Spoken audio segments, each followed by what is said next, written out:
الحمد للہ وکفا والصلاة والسلام علی عباده الذین اصطفیٰ خصوصاً علی افضلهم خاتم النبیین محمد الامین وعلی اہلہ وصحبہ اجمعین. اما بعد فقد قال اللہ تبارک وتعالی کما ورد فی بدء سورة العلق. اعوذ باللہ من الشیطان الرجیم. بسم اللہ الرحمن الرحیم. اقرأ بسم ربک الذی خلق. اقرأ بسم ربک الذی خلق. خلق الانسان من علق. اقرأ وربک الاکرم الذی علم بالقلم علم الانسان ما لم يعلم. وقال جل وعلا كما ورد في بدء سورة النون وسورة القلم نون والقلم وما يسطرون ما أنت بنعمة ربك بمجنون وإن لك لأجرا غير ممنون وإنك لعلى خلق عظيم. وقال عز وجل كما ورد في سورة الفاطر انما يخشى الله من عباده العلماء. وقال عز وجل كما ورد في سورة الزمر قل هل يستوي الذين يعلمون والذين لا يعلمون. وقال عز وجل كما ورد في سورة الأنعام قل هل يستوي الأعمى والبصير. وقال جل وعلا كما ورد في سورة الرعد قل هل يستوي الأعمى والبصير أم هل تستوي الظلمات والنور. صدق الله العظيم. رب اشرح لي صدري ويسر لي أمري واحلل عقدة من لساني يفقهوا قولي. اللهم ربنا ألهمنا رشدنا وأعصمنا من شرور أنفسنا. اللهم أرنا الحق حقا وارزقنا اتباعه وأرنا الباطل باطلا وارزقنا اجتنابه. اللهم ارحمنا بالقرآن العظيم واجعله لنا إماما ونورا وهدى ورحمة. اللهم ذكرنا منه ما نسينا وعلمنا منه ما جهلنا وارزقنا تلاوته آناء الليل وآناء النهار واجعله لنا حجة يا رب العالمين آمین. 6 اگست کو میں نے یہاں خطاب کیا تھا اور بعض حضرات کو یاد بھی ہوگا کہ عنوان تھا پوری نوع انسانی عظیم تر امت مسلمہ اور ملت اسلامیہ پاکستان کی قسمت قرآن سے وابستہ ہے. میری آج کی گفتگو اصل میں اسی کا تکملہ یا تتمہ ہے. آج کا جو میرا موضوع ہے اگر اخبار میں آپ کی نظر سے گزرا ہو وہ ہے از روئے اسلام علم کی حقیقت، اہمیت اور فضیلت. از روئے اسلام کسی چیز کی کیا اہمیت ہے، کیا فضیلت ہے، اس کو ظاہر بات ہے کہ 2 مرحلوں میں ہمیں سمجھنا ہوگا. از روئے قرآن کیا اہمیت ہے، پھر از روئے حدیث فرمان محمدی صلی اللہ علیہ وسلم کیا اہمیت ہے. میں نے چند آیات آپ کو قرآن مجید کی سنائی ہیں، ان کا درس دینا اس وقت مقصود نہیں ہے، صرف حوالہ مقصود ہے.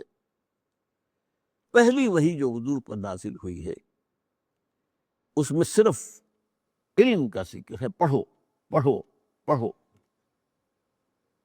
اقرأ بسم ربک الذی خلق. پڑھو اپنے اس رب کے نام سے جس نے پیدا کیا.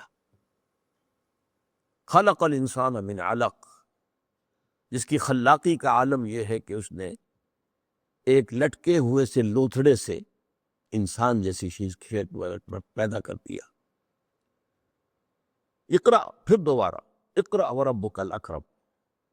پڑھو اور تمہارا رب بہت کریم ہے، بہت مہربان ہے. الذی علم بالقلم، یہاں دیکھیے پھر ذکر ہو رہا جس نے سکھایا ہے قلم کے ذریعے سے. علم الانسان ما لم يعلم، انسان کو سب کچھ سکھایا جو وہ نہیں جانتا تھا. اب یہاں دیکھیے ہم یہ تو کہہ سکتے ہیں کہ اس میں توحید کا ذکر ہے کہ خالق اللہ ہے. اقرأ بسم ربک الذی خلق، خلق الانسان من علق. پھر یہ کہ اللہ تعالیٰ کی صفت کمال کہ وہ کریم ہے، ربک الاکرم، کریم بھی نہیں اکرم ہے. لیکن اس کے علاوہ نہ شریعت کی کسی بات کا ذکر ہے، نہ نماز کا کوئی تذکرہ ہے جو کہ عماد الدین ہے، دین کا ستون ہے، نہ عبادت کا کوئی حکم ہے جو انسان کی تخلیق کی غرض و غایت بیان کی گئی ہے. کچھ نہیں. پڑھو پڑھو پڑھو. اس سے اندازہ ہو جانا چاہیے پہلی وحی ہے، یہ پہلی وحی. اس سے اندازہ ہونا چاہیے جسے آپ کہتے ہیں واٹ از واٹ اینڈ ہو از ہو، کس چیز کی کیا اہمیت ہے، کس شے کی کیا قدر و قیمت ہے. میں یہاں تفصیل نہیں بیان کرتا، جیسا کہ میں نے عرض کیا کہ اقرا کس چیز کو پڑھنے کو کہا گیا تھا. بعض روایات میں آتا ہے کہ حضرت جبرائیل علیہ السلام آئے تھے تو ایک سونے کی تختی پر لکھی ہوئی یہ آیات ساتھ لے کر آئے تھے. اور پھر یہ بات بھی جان لیجئے کہ ایک رائے یہ ہے کہ یہ بین النوم والیقظہ یہ واقعہ پیش آیا ہے. حضور نہ پورے طور پر بیدار تھے اور نہ سوئے ہوئے تھے. نوم نیند، یقظہ بیداری. تو بیداری اور خواب کی حیثیت کے درمیانی ایک حیثیت ہے جس میں کہ آپ جبرائیل آئے، انہوں نے کہا پڑھیے، آپ نے کہا مانا بقاری، میں تو پڑھا ہوا نہیں ہوں. اب اس جواب سے اس بات کی تائید ہوتی ہے کہ وہ کوئی لکھی ہوئی چیز تھی، ورنہ اگر صرف یہ ہو کہ جو کچھ جبرائیل پڑھ رہے ہیں آپ بھی پڑھ لیں تو یہ تو اس کے لیے قاری ہونا ضروری تو نہیں ہے. ہمارے ہاں ایک روایت تھی، اب ہم نے ترک کر دی ہے کیونکہ اس کی کوئی اصل نہیں ہے، کہ بچہ یا بچی 4 سال 4 مہینے 4 دن کا جب بھی بچہ ہوا، بچی ہوئی، تو تقریب بسم اللہ ہوتی تھی. اسے نہلا دھلا کے اچھے کپڑے پہنا کے اعزا قارب کو مدعو کر کے ایک کوئی تقریب منعقد کی جاتی تھی. پھر وہ بڑی سفید سی چاندنی پر وہاں پر بچہ بٹھایا جاتا تھا.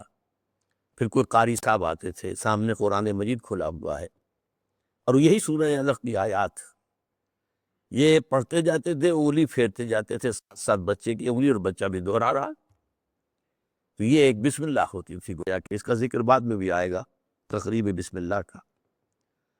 تو ظاہر بات ہے کہ بچہ جو ہے اسے کچھ سمجھ میں نہیں آ رہا کہ میں کیا پڑھ رہا ہوں. پڑھ تو سکتا ہے نا، جب استاد نے کہا اقرا وہ بھی کر سکتا ہے اقرا. لہذا اس سے معلوم ہوتا ہے کہ واقعتاً کوئی لکھی ہوئی چیز تھی کہ جس کو پڑھنے سے آپ نے معذوری کا اظہار کیا. ماں انا بقاری، میں پڑھا ہوا نہیں. لیکن بہرحال اس وقت جیسا کہ میں نے عرض کیا یہ چیز جو ہے میرے موضوع میں داخل نہیں ہے.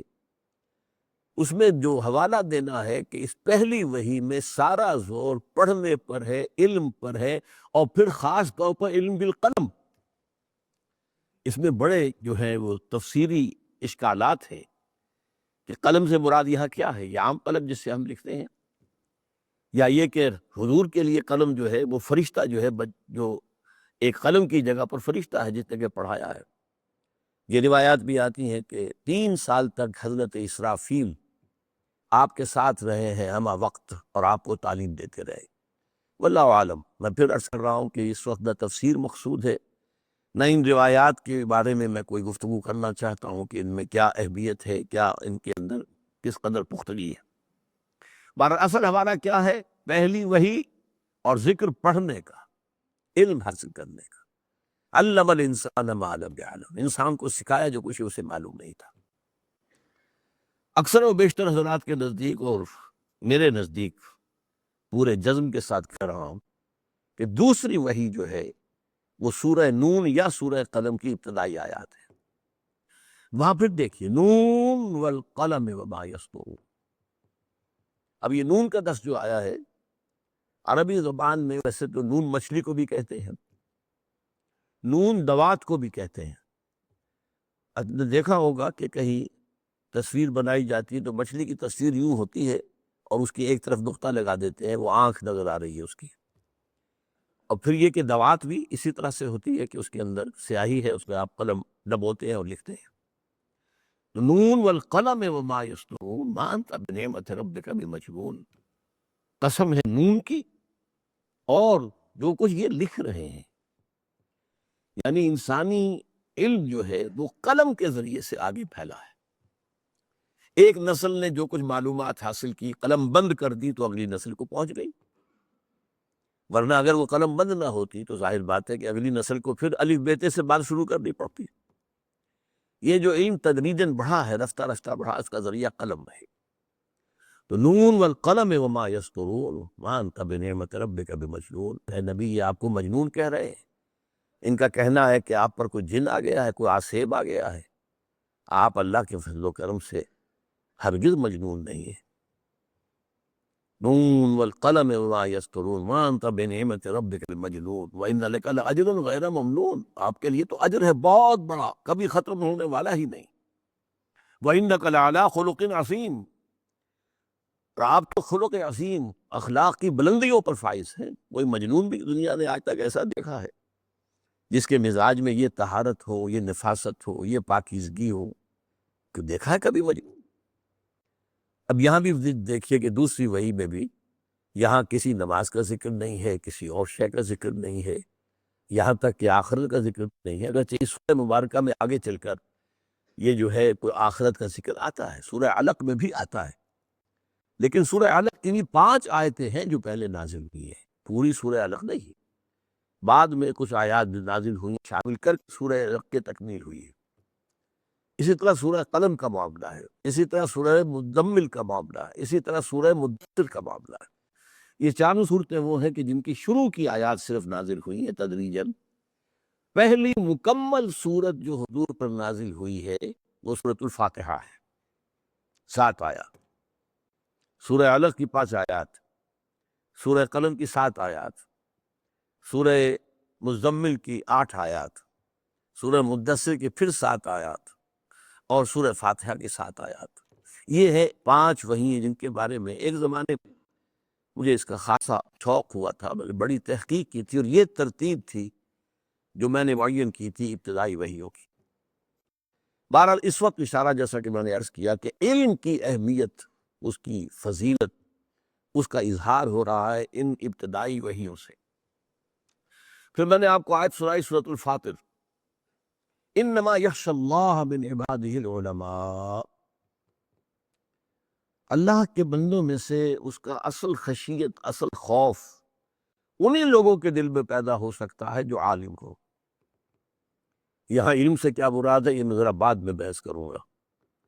ہمارے ہاں وہ علم کی تقسیمیں جو ہو چکی ہیں ان میں سے کون سا علم مراد ہے؟ کوئی سائنس کا علم مراد ہے، شریعت کا علم مراد ہے، کتاب کا علم مراد ہے، حدیث کا علم مراد ہے، کون سی فقہ کا علم جو ہے وہ مراد ہے؟ کون سا علم مراد؟ انما یخشی اللہ من عبادہ العلماء، اللہ تعالیٰ کے بندوں میں سے جو صاحب علم ہوتے ہیں انہی کے دلوں میں خشیت گر کرتی ہے۔ پھر سورہ زمر کے میں نے آیت آپ کو سنائی، قل هل يستوي الذين يعلمون والذين لا يعلمون، اے نبی ان سے کہیے ذرا سوچو کیا برابر ہو سکتے ہیں وہ کہ جو علم رکھتے ہیں اور وہ جو علم نہیں رکھتے؟ پھر یہی مضمون سورہ انعام میں آ رہا ہے، جو جانتے ہیں انہیں کہا گیا وہ دیکھنے والے ہیں، اور جو نہیں جانتے وہ اندھے۔ قل هل يستوي الاعمى والبصير، کیا اندھا اور دیکھنے والا برابر ہو سکتے ہیں؟ سورہ رعد میں اور آگے بات کھولی گئی، قل هل يستوي الاعمى والبصير ام هل تستوي الظلمات والنور، اے نبی سے پوچھئے کہ کیا اندھے اور بصیر دیکھنے والے برابر ہو سکتے ہیں، یا کیا ظلمات اندھیرے اور نور یہ برابر ہو سکتے ہیں؟ بہرحال ان سب کے حوالے سے میں نے صرف آپ کو جو ہمارے ہاں دین کی جڑ ہے، اصل ہے، ام الکتاب ہے، دین کی اساس ہے، میں نے اس کے حوالے سے علم کی جو اہمیت ہے، جو حیثیت ہے، جو فضیلت ہے، اس کا ذکر کیا ہے۔ اب آگے چلیے، احادیث نبویہ کے معاملے میں 3 درجوں میں بات کرنا چاہتا ہوں۔ سب سے پہلے یہ کہ مجرد علم کی اہمیت کیا ہے۔ پہلی حدیث ہے مسند احمد، جامع ترمذی، سنن ابی داود، سنن ابن ماجہ، سنن دارمی، ان سب نے روایت کیا ہے حضرت ابو الدرداء رضی اللہ تعالی عنہ سے۔ بڑی پیاری حدیث ہے، من سلک طریقا یطلب فیہ علما، جو شخص کوئی راستہ اختیار کرتا ہے، سفر کرتا ہے، پیش نظر علم کا حصول ہے، جیسے کہ پرانے زمانے میں آپ کو معلوم ہے ابتداء میں خاص طور پر اسلام تعریف کے کوئی مدارس تو نہیں تھے. معلوم ہوتا فلاں شہر میں ایک صحابی ہیں وہ احادیث جو ہے بیان کرتے ہیں. اب آدمی سفر کر رہا ہے، دور دراز سے جا رہا ہے صرف حدیث سننے کے لیے کہ براہ راست راوی جو ہے اس سے سنو. یہ نہیں کہ راوی نے اس سے سنو، اس سے سنو، اس سے سنو، نہیں، سفر کر رہا ہے. ایسا بھی آیا ہے کہ طویل سفر طے کر کے پہنچے ہیں، ان کے دروازے پر پہنچے ہیں، سلام علیک ہوئی ہے. اس کے بعد انہوں نے پوچھا میں نے سنا آپ ایک حدیث بیان کرتے ہیں. ہاں یہ حدیث ہے. فوراً وہیں سے واپس ٹھہرے. مقصد اس صرف یہ تھا کہ وہ حدیث جو ہے اسے سن. تو فرمایا من سلک طریقا یطلب فیہ علما سلک اللہ بہ طریقا من طرق الجنہ. اللہ تعالیٰ اس کے ذریعے سے اس کے لیے جنت کا ایک راستہ جو ہے آسان کر دیتا ہے. وَإِنَّ الْمَلَائِكَةَ تَضَعُ أَجْنِحَتَهَا رِضًا لِطَالِبِ الْعِلْمِ. اور فرشتے اپنے پر پھیلاتے ہیں طالب علم کے لیے، ان کی تکریم، ان کے اعزاز، ان کے اکرام، اس کے لیے فرشتے اپنے، جیسے کہ کہا جاتا ہے وَخْفِضْ جَنَاحَكَ لِلْمُؤْمِنِينَ، اہل ایمان کے لیے اپنے کندھوں کو جھکا کر رکھو، تواضع اختیار کرو. تو فرشتے تواضع اختیار کرتے ہیں علم کے طالب کے لیے. وَإِنَّ الْعَالِمَ يَسْتَغْفِرُ لَهُ مَنْ فِي السَّمَاوَاتِ وَمَنْ فِي الْأَرْضِ. اور جو بھی عالم اس کے لیے استغفار کرتے ہیں وہ سب جو آسمانوں میں ہے اور جو زمین میں ہے. وَالْحِيتَانُ فِي جَوْفِ الْمَاءِ، یہاں تک کہ جو مچھلیاں ہیں پانی کے اندر. وَإِنَّ فَضْلَ الْعَالِمِ عَلَى الْعَابِدِ، اور یقیناً کسی عالم کی فضیلت عابد پر اتنی فضیلت ہے جتنی کہ 14ویں شب کے چاند کو باقی تمام ستاروں پر فضیلت حاصل ہے. 14ویں کا چاند جیسے دمکتا ہے، چمکتا ہے، باقی ستاروں پر اس کا نور جو ہے غالب آ جاتا ہے. وَإِنَّ الْعُلَمَاءَ وَرَثَةُ الْأَنْبِيَاءِ، اور یقیناً علماء جو ہے وہ تو انبیاء کے وارث ہیں. وَإِنَّ الْأَنْبِيَاءَ لَمْ يُوَرِّثُوا دِینَارًا وَلَا دِرْہَمًا، اور نبیوں نے کبھی دینار و درہم کی وراثت نہیں چھوڑی. چنانچہ حدیث موجود ہے نحن معشر الانبیاء لا نورث ولا نورث، ہم جو انبیاء کی جماعت ہیں نہ ہمیں وراثت ملتی ہے نہ ہماری کوئی وراثت نصیب ہوتی ہے. وراثت کا کوئی سوال نہیں، دنیا کے مال کا معاملہ ہی تھی. وَإِنَّمَا وَرَّثُوا عِلْمًا فَمَنْ أَخَذَهُ أَخَذَ بِحَظٍّ وَافِرٍ. ان کی وراثت تو علم ہے. وراثت انبیاء کیا ہے؟ علم ہے. دولت نہیں ہے، سونا نہیں ہے، چاندی نہیں ہے، جائیداد نہیں ہے، کچھ نہیں. علم، یہ وراثت انبیاء ہے. اسی لیے وَإِنَّ الْعُلَمَاءَ وَرَثَةُ الْأَنْبِيَاءِ وَإِنَّ الْأَنْبِيَاءَ لَمْ يُوَرِّثُوا دِینَارًا وَلَا دِرْہَمًا وَإِنَّمَا وَرَّثُوا عِلْمًا فَمَنْ أَخَذَهُ أَخَذَ بِحِفْظٍ وَافِرٍ. جس نے وہ علم حاصل کر لیا گویا کہ اس نے بہت بڑی خوشبختی کے ساتھ جو ہے انبیاء کی وراثت حاصل کر لی. اس کے علاوہ میں حدیث آپ کو سنا رہا ہوں. اب اس سے اندازہ ہوگا آپ کو طالب علم کی جو فضیلت ہے. یہ سنن دارمی میں ہے، طبرانی میں ہے، خطیب میں ہے. حضرت حسن سے مرسلن روایت ہے، یعنی حضرت حسن بصری جو تابعی ہے وہ روایت کر رہے ہیں حضور سے براہ راست. ظاہر بات ہے بیچ میں کوئی صحابی ہوں گے جن سے انہوں نے سنا ہے، لیکن یہ کہ وہ صحابی کا ذکر کیے بغیر جب کوئی تابعی جو ہے حضور سے روایت کرتا ہے تو اسے مرسل حدیث کہتے ہیں. بڑی پیاری حدیث ہے. من جاءہ الموت، کان کھول کر سنیں، کان کھول کر سنیں. من جاءہ الموت وہو یطلب العلم، ایک شخص موت آ گئی جبکہ وہ ابھی علم حاصل کر رہا تھا. لیحیی بہ الاسلام، لیکن علم کے حصول کا مقصد اسلام کو زندہ کرنا تھا. بہت اہم. علم جو ہے دنیا کے حصول کے لیے بھی ہو سکتا ہے. علم را بر تن زنی مارے بہت، علم را بر قلب دل زنی یارے بہت. یہی علم ہے. تن پر مارو گے اسے، یعنی تن کے لیے، اپنی جسمانی خواہشات کے لیے، اپنی مادی خواہشات کے لیے، مال و دولت دنیاوی کے لیے، تو یہ سانپ بن کر ڈسے گا تمہیں. ہاں اسی علم کا محل اور مقام اگر قلب ہو جائے تو یہ تمہارا یار ہے، ساتھی ہے، دوست ہے. قبر میں بھی ہوگا، ساتھ ہوگا، ہر منزل پر تمہارا ساتھ دے گا. فرمایا من جاءہ الموت وهو یطلب العلم لیحیی بہ الاسلام، مقصد ہو اسلام کو زندہ کرنا۔ آج کے اعتبار سے غور کیجیے، اسلام اگرچہ مرنے والی شے نہیں ہے، لیکن آج مسلمان کی نسبت اسلام سے بڑھ چکی ہے، ختم ہو چکی۔ نام کے مسلمان ہے، 1.5 ارب مسلمان ہے، وہ اسلام کہاں ہے؟ اسلام تو کہیں نہیں ہے۔ وہ نظام کہاں ہے؟ نظام کہیں نہیں ہے۔ وہ عزت کہاں ہے جس کا کہ اللہ نے وعدہ کیا تھا وَلَا تَهِنُوا وَلَا تَحْزَنُوا وَأَنْتُمُ الْأَعْلَوْنَ إِن كُنتُم مُؤْمِنِينَ۔ بالکل رنج اور غم کو اپنے پاس نہ آنے دو، ہمارا وعدہ ہے تم ہی سب سے اونچے رہو گے، سربلند رہو گے اگر تم مومن ہوئے۔ کہاں ہے ایمان؟ ہم تو ذلیل ہیں، خار ہیں، رسوا ہیں۔ لِيُحْيِيَ بِهِ الْإِسْلَامَ فَبَيْنَهُ وَبَيْنَ النَّبِيِّينَ دَرَجَةٌ وَاحِدَةٌ فِي الْجَنَّةِ۔ اب وہ شخص ہے جو دین کا علم حاصل کر رہا ہے، پھر نوٹ کیجئے اسلام کو زندہ کرنے کے لیے، اسلام کو ایک نظام حیات کی حیثیت سے دنیا میں دوبارہ تازہ کرنے، قائم کرنے کے لیے، اور اسے موت آ گئی۔ فرمایا تو اس کے اور نبیوں کے درمیان صرف 1 درجے کا فرق رہ جائے گا جنت میں۔ نبیوں کے، صدیقین نہیں، شہداء نہیں، ان سے اوپر۔ فَبَيْنَهُ وَبَيْنَ النَّبِيِّينَ دَرَجَةٌ وَاحِدَةٌ فِي الْجَنَّةِ، تو اس کے اور نبیوں کے درمیان جنت میں صرف 1 درجے کا فرق۔ اس کو نوٹ کیجئے، یاد کیجئے، حفظ جان بنائیے۔ ہماری ویلیوز بدل جانی چاہیے، ہماری اقدار بدل جانی چاہیے، ہمارے مقاصد بدل جانے چاہیے۔ اب چونکہ یہ حدیث آ گئی ہے تو اس کا کنورس جو ہے وہ بھی آپ کو سنا دیتا ہوں۔ یہ جامع ترمذی میں حضرت کعب بن مالک سے رضی اللہ تعالیٰ عنہ، من طلب العلم لیجاری بہ العلماء ولیماری بہ السفہاء اور یصرف بہ وجوہ الناس الیہ ادخلہ اللہ نار۔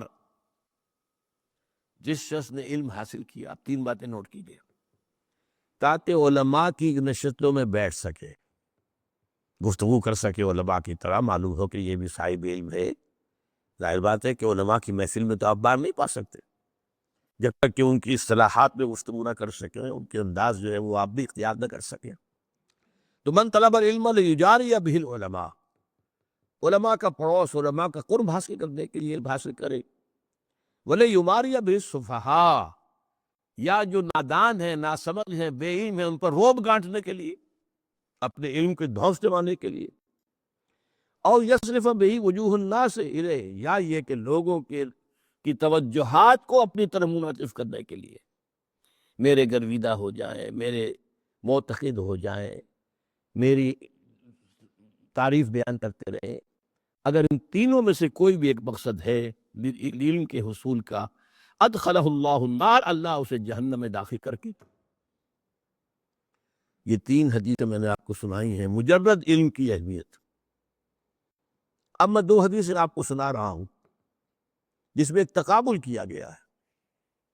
ہمارے ہاں عام جو مذہبی ذہن ہوتا ہے لوگوں کا، وہ کیا ہے، نیکی کا جذبہ بڑھا تو نوافل اور ادا کرنے شروع کر دی، نوافل پر نوافل ہو رہے ہیں۔ اب جیسے کہ معلوم ہوتا ہے جب عمرے پر ہم جائیں تو عمروں کا جو ہے ہوکا پڑا ہوا لوگوں کو، ایک عمرہ ہو گیا، پھر جا رہے ہیں، بھاگے ہوئے تدین جا رہے ہیں، پھر احرام آدھا ہے، پھر عمرہ ہو رہا ہے، حالانکہ قطعاً ثابت نہیں، سوائے حضرت عائشہ رضی اللہ تعالی عنہا ام المومنین کہ وہ اپنے ایک نسوانی عذر کی وجہ سے بعض ارکان ادا نہیں کر سکی تھی، تو ان کے لیے حضور نے پھر بھیج دیا، جاؤ تنعیم سے، وہاں تو جب فارغ ہو گئی وہ اپنی اس نسوانی جو بھی کیفیت تھی اس سے، تو پھر انہوں نے عمرہ کیا، ورنہ حضور نے حج کے بعد کوئی عمرہ نہیں کیا۔ بلکہ میں تو حیران ہوتا ہوں کہ حضور نے فتح مکہ کے بعد شاید ہی کوئی عمرہ کیا، حالانکہ اب تو ہم بادشاہ تھے۔ ہاں وہ معاملہ تھا سن 6 میں عمرہ کرنے کے لیے گئے تھے اور احرام کھول دینا پڑا تھا اور واپس آنا پڑا تھا، پھر سن 7 میں عمرہ ہوا، اس کے بعد سن 8 میں مکہ فتح کر لیا، کوئی عمرہ ثابت نہیں۔ سن 9 میں آپ بادشاہ ہیں عرب کے، کوئی عمرہ نہیں۔ سن 10 میں آپ نے کیا۔ اس اعتبار سے ہماری ویلیوز بدل گئی ہیں، نیکی کا جذبہ پیدا ہوا، بس یہ کر دو۔ بچوں کو نازلہ قرآن پڑھانے کے لیے کوئی مدرسہ کھول دو، قاری صاحب کو لا کے بٹھا دو، پڑھا، نیکی کا جذبہ ہے، نیکی کا کام ہے۔ تو عبادات کا خاص طور پر جو ہے، عبادات کے اندر اضافہ اضافہ اضافہ، یہ ہے ہمارا عام تصور نیکی۔ اس کے برعکس حدیث کیا فرما رہی ہے؟ یہ ترمذی کی روایت ہے حضرت امامہ باہلی سے رضی اللہ تعالی عنہ، فضل العالم علی العابد کفضلی علی ادناکم، ایک صاحب علم انسان کی فضیلت کسی عبادت گزار پر اتنی ہی ہے جتنی میری فضیلت ہے تم میں سے کم انسان۔ ادناکم صحابہ نے سب سے کم، اور حضور صلی اللہ علیہ وسلم کیا نسبت ہوگی؟ فضل العالم علی العابد کفضلی علی ادناکم وَإِنَّ اللَّهَ وَمَلَائِكَتَهُ وَأَهْلُ السَّمَاوَاتِ وَالْأَرْضِ، اور یقین اللہ بھی اور اس کے فرشتے بھی اور آسمانوں والے بھی اور زمین والے بھی، حتی النملۃ فی جوہرہا، یہاں تک کہ چیونٹی جو اپنے بل میں ہے، وحتی الحوت، یہاں تک کہ مچھلی، لَيُصَلُّونَ عَلَى مُعَلِّمِ النَّاسِ الْخَيْرِ، وہ درود بھیجتے رہتے ہیں، دعائیں کرتے رہتے ہیں اس شخص کے حق میں جو لوگوں کو خیر کی تعلیم دے۔ یہاں لفظ خیر بہت نوٹ کرنے کے قابل ہے، یہ میں بعد میں ذرا اور تفصیل سے عرض کروں گا۔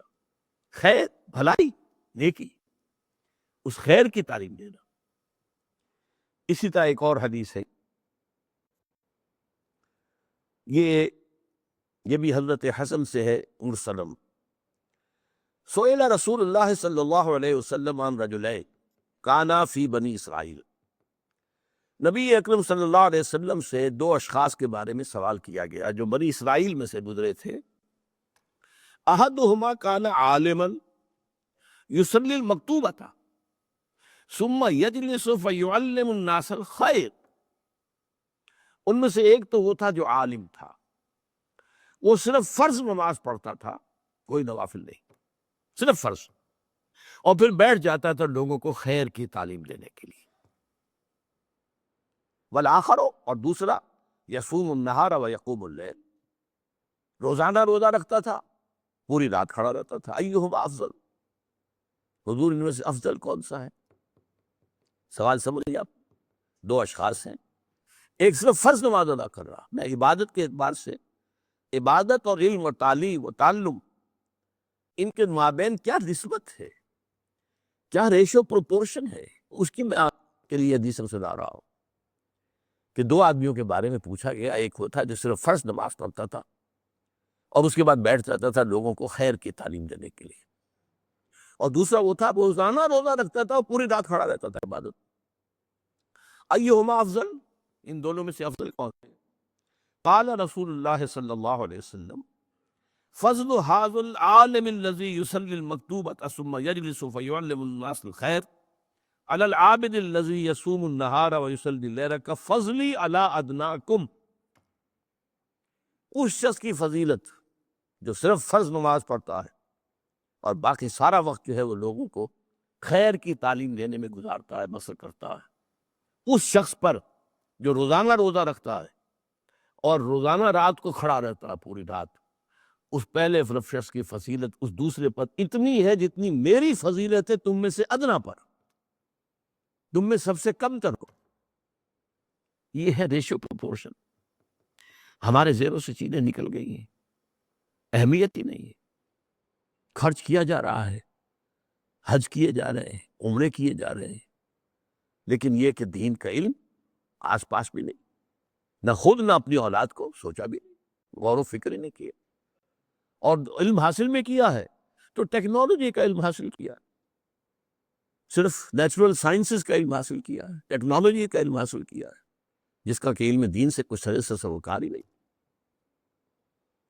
اب یہ ایک حدیث اور سن لیجئے،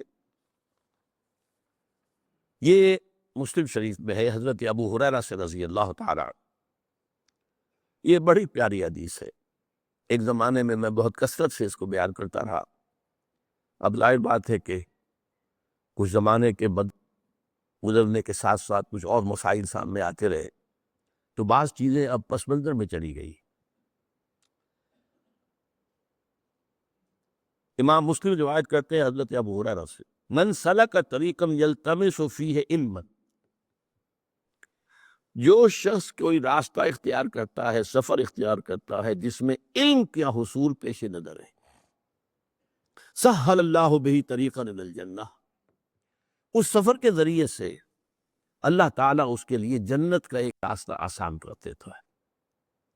اب دیکھیے حدیث، وَمَا اجْتَمَعَ قَوْمٌ فِي بَيْتٍ مِّن بُيُوتِ اللَّهِ، اور نہیں جمع ہوتے کوئی لوگ اللہ کے گھروں میں سے کسی گھر میں، یتلون کتاب اللہ ویتدارسونہ بینہم، اللہ کی کتاب پڑھنے اور آپس میں سمجھنے سمجھانے کے لیے، الا نزلت علیہم السکینہ، مگر یہ کہ ان پر سکینت کا نزول ہوتا ہے، تسکین، سکون، وغشیتہم الرحمہ، رحمت خداوندی انہیں ڈھانپ لیتی ہے، وحفتہم الملائکہ، فرشتے ان کے گرد گھیرا ڈال لیتے ہیں، وذکرہم اللہ فی من عندہ، اور اللہ تعالیٰ ان کا ذکر کرتا ہے ملائکہ مقربین، وہ ملائکہ حملۃ العرش جو عرش کو اٹھائے ہوئے ہیں، وہ ملائکہ کے جو عرش کے گرد طواف کر رہے ہوتے ہیں، وَتَرَى الْمَلَائِكَةَ حَافِّينَ مِنْ حَوْلِ الْعَرْشِ يُسَبِّحُونَ بِحَمْدِ رَبِّهِمْ، اللہ ذکر کرتا ہے، دیکھو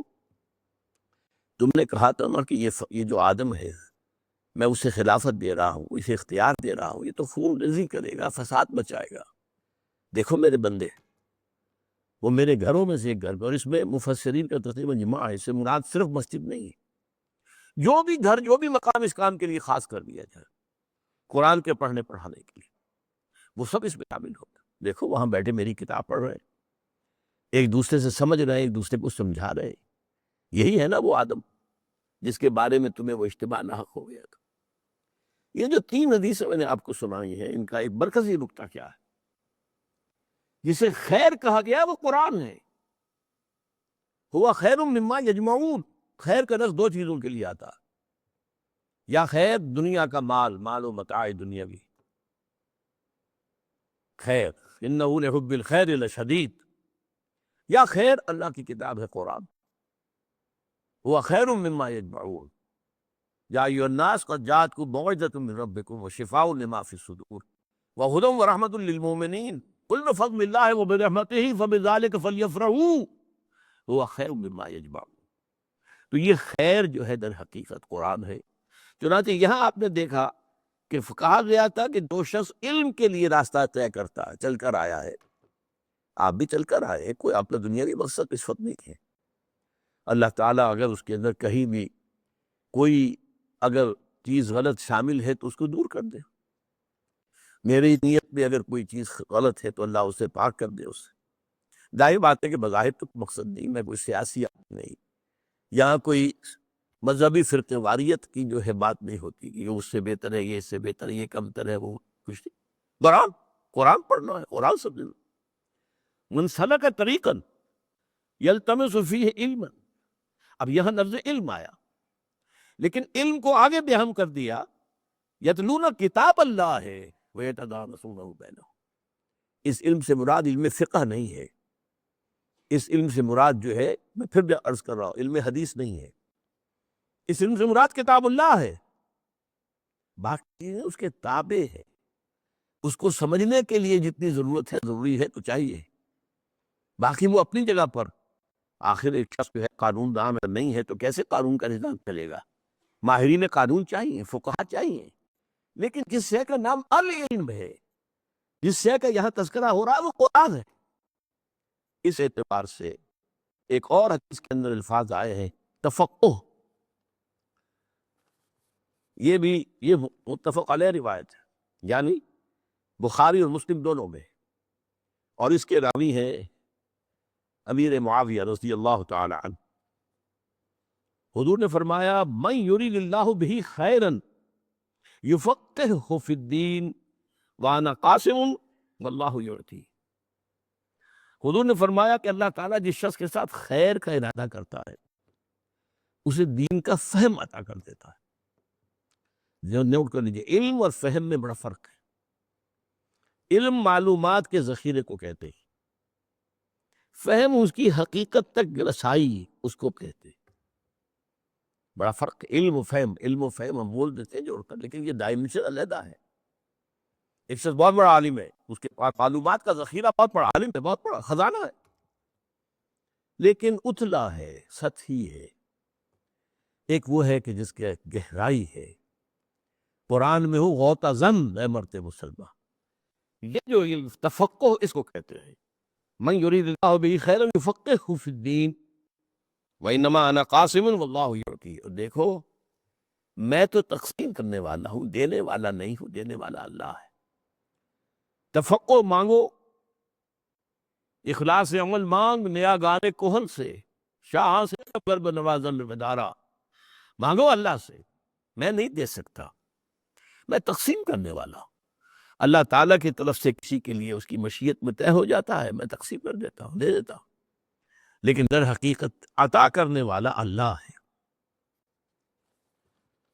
اسی موضوع پر ایک اور حدیث ہے، یہ مسلم شریف میں ہے حضرت ابو ہریرہ سے.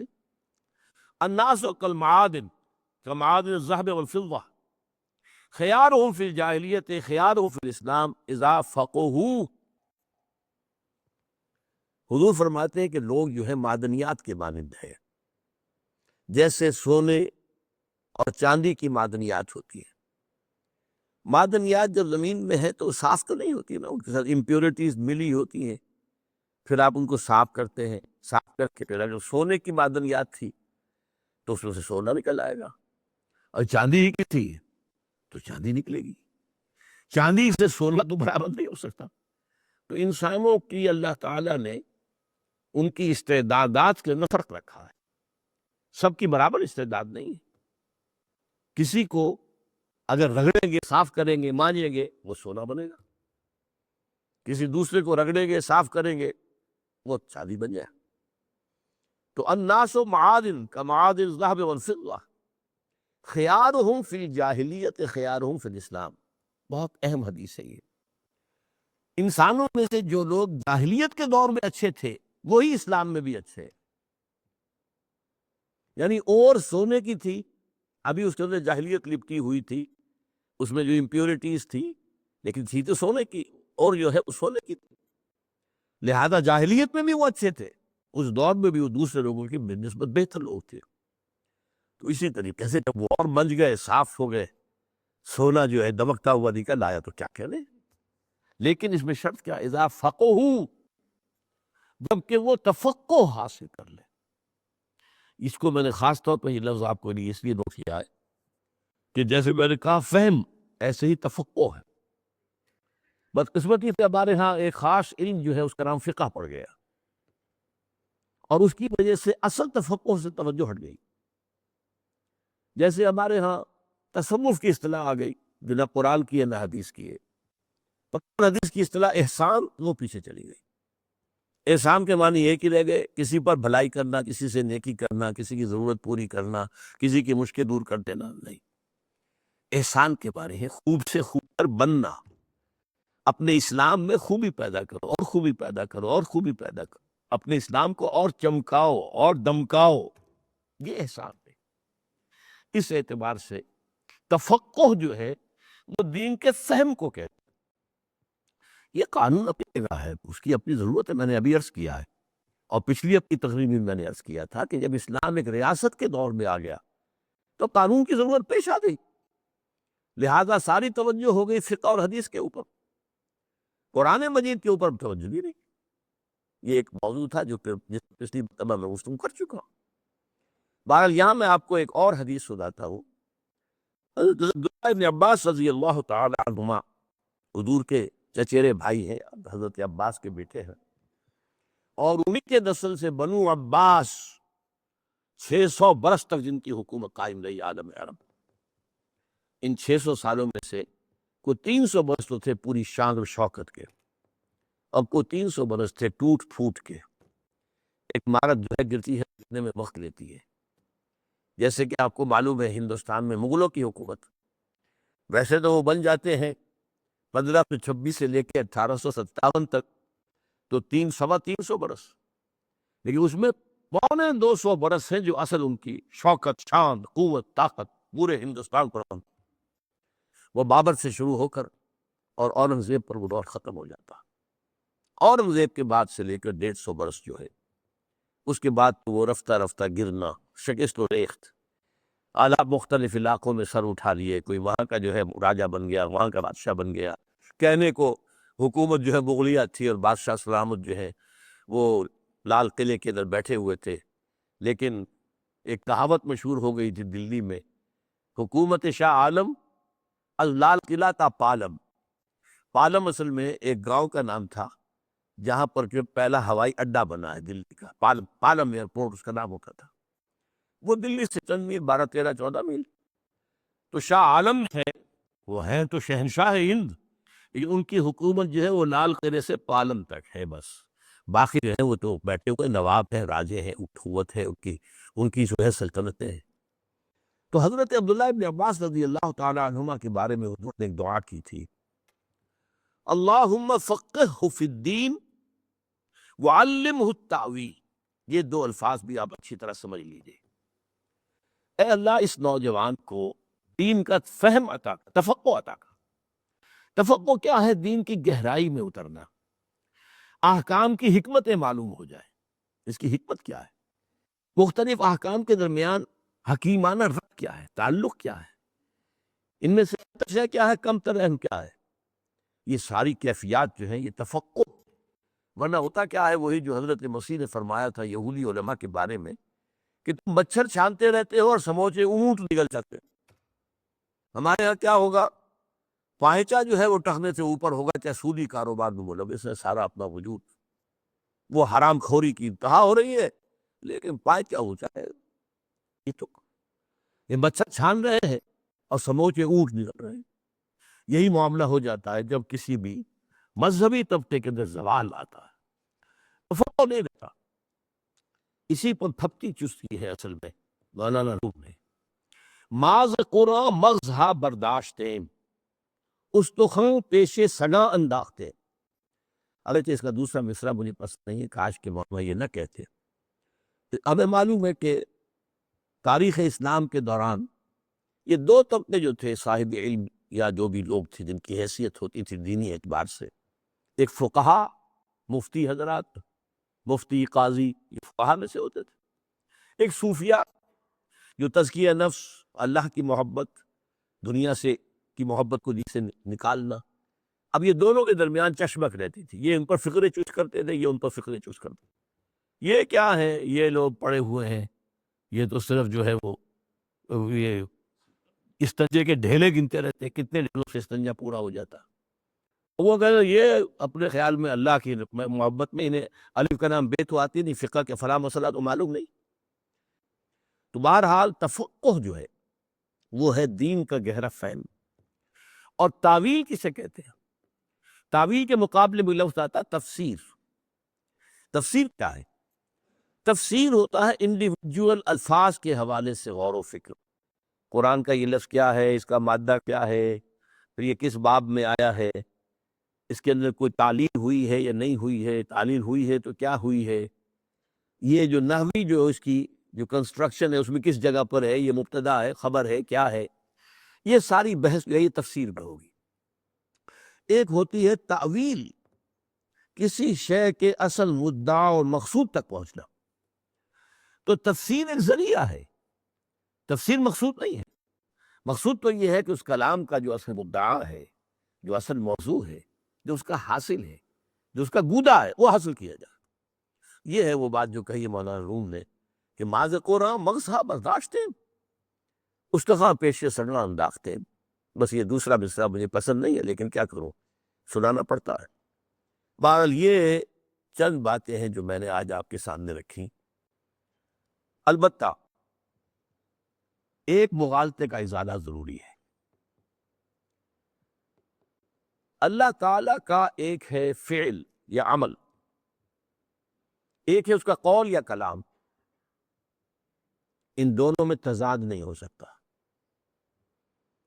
عام انسان کے بھی اگر قول و فعل میں تضاد ہو تو آپ اسے گھٹیا سمجھتے ہیں، لما تقولون ما لا تفعلون، کیوں کہتے ہو جو کرتے نہیں، کبر مقتا عند اللہ ان تقولون ما تفعلون، کیوں بہت بڑا گناہ ہے اللہ کے نزدیک، غضب میں اللہ کو لانے والی شے ہے کہ تم کہو جو کرتے نہیں۔